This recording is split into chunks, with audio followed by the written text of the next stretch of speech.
When it comes to efficient transportation, trucks are the backbone of our economy.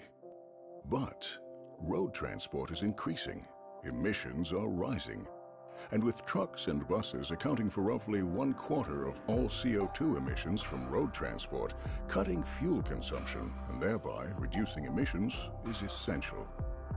For you to stay competitive and for a healthy planet. That's why the EU has introduced new regulations for truck manufacturers.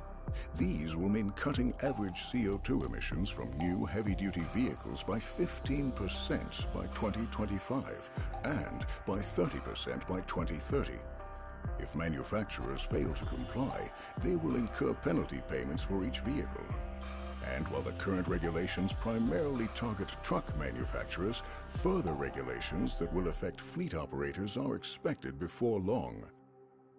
To ensure the reduction targets are met, the EU has developed a mandatory simulation tool called VECTO.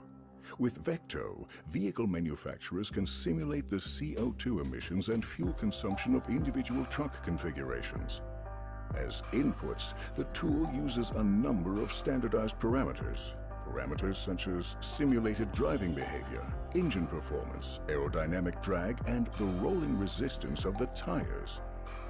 This will provide greater transparency on the emissions and fuel consumption of different vehicle configurations and have a positive impact on the fuel efficiency of your entire fleet. When it comes to tires, rolling resistance is one of the main factors impacting on fuel costs, which can account for up to 30% of your total fleet expenditures. And while tire fuel efficiency is important when buying new truck tires, there are other equally important tire-related performance factors that depend very much on the emission profile of your fleet. The right tires for your business? We help you choose.